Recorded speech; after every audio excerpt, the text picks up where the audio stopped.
муҳорибаи рейтингӣ дар вазни сабуки UFC байни дуюм рақами рейтинг Арман Царукян ва шашум рақами рейтинг Дэн Хукер дар коркар қарор дорад ва метавонад ки рӯзи 22 ноябр дар турнири UFC Fight Night дар Қатар баргузор гардад. Ассалому алайкум дӯстон, хуш омадед ба шабакаи мо. Дар ин навор барои шумо тозатарин ва муҳимтарин хабарҳоро аз ҷаҳони ММА омода кардаем. Барои ҳамин наворро то охир тамошо кунед. Мо бошем оғоз мекунем. Шахсоне ки хунукзадагӣ доред, зуд пешоб мекунед, простатит ва дигар бемориҳои мардонагӣ доред, пас ширкати шифофармо ба шумо ин асали гиёҳӣ бо номи паҳлавонро тавсия медиҳанд ки ҳамаи ин мушкилиҳоро бартараф мекунад. Ҳамчунин ин асал тестостерони шуморо баланд карда гардиши хунро хуб мекунад ва аз ҳама муҳим, ин асал танҳо аз гиёҳҳои табиӣ тайёр шудааст ва дар таркибаш ягон гуна химикат надорад. Барои заказ кардани ин асал ё барои маълумоти бештар ба рақамҳои дар рӯи экран буда занг занед ва мутахассисони ширкати шифофармо дар ҳамаи саволҳои шумо ҷавоб дода, ин асалро ба ҳама шаҳрҳои Русия ва Тоҷикистон доставка мекунанд.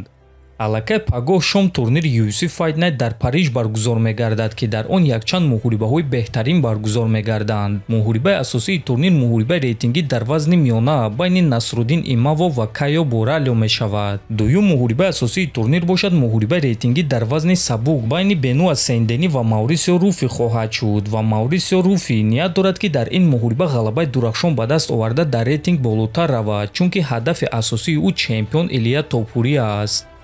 муҳориба зидди Илия муҳорибае ҳаст ки ман дар ҳақиқат онро мехоҳам. Ман Топуриро сахт эҳтиром мекунам, ҳам дар октагон ва ҳам берун аз октагон. ӯ шахси оилавӣ аст, доимо бо ҳамсари худ аст. ӯ инсони хуб ва ҷангвари сахт аст. Барои ҳамин бале ин муҳориба ба ман сахт шавқовар аст. Ман боварӣ дорам ки баромади зебо туро дар рейтинг сахт ба боло бурда метавонад, лекин фикр мекунам ки рейтинг на он қадар муҳим аст. Агар ки ман муҳорибаи дурахшон нишон диҳам, пас роҳи ман ба сӯи камарбанд хело наздик мешавад ва муҳорибаи маро зидди Илия Топурия дидан мехоҳанд, гуфтааст Руфи. Хотиррасон мекунем ки айни замон Маурисио Руфи 15-ум рақами рейтинги вазни сабук аст, Бенуа Сен-Дени бошад 13-ум рақам ва агар ки Руфи дар ҳақиқат ғалабаи дурахшон ба даст оварда тавонад, пас ба топ 10 шомил шуда метавонад. Ҳамчунин дӯстон, ногуфта намонад ки ҳар дуи ин ҷангварон финишоранд. Барои ҳамин муҳорибаи онҳо ваъда медиҳад ки муҳорибаи дурахшон шавад. чемпиони пешинаи вазни миёна UFC Камару Усман ният дорад ки бо ғолиби муҳорибаи Ислам Махачев ва Ҷек Дела Маддалена ҷангад.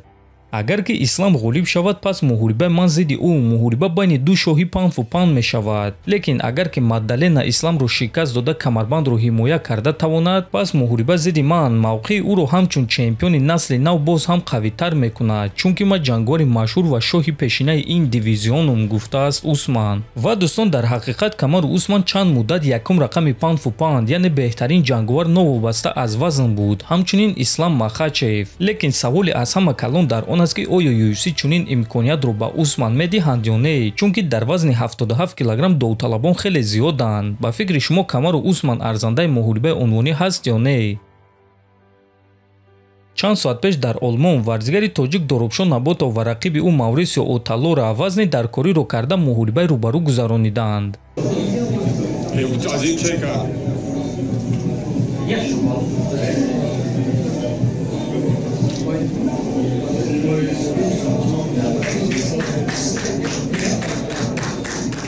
хотиррасон мекунем ки муҳорибаи онҳо пагоҳ дар Олмон баргузор мегардад ва дуюм муҳорибаи асосии турнири UFC 4 хоҳад шуд. Мо ба Доробшон Наботов ғалабаи дурахшон ва асос беосеб орзумандем. Дар ҳамин ҷо дӯстон, навори мо ба анҷом мерасад. Фикру ақидаҳоятонро нависед, ҳатман дар YouTube канали мо обуна шавед. То боздид, хонободу сарбаланд бошед.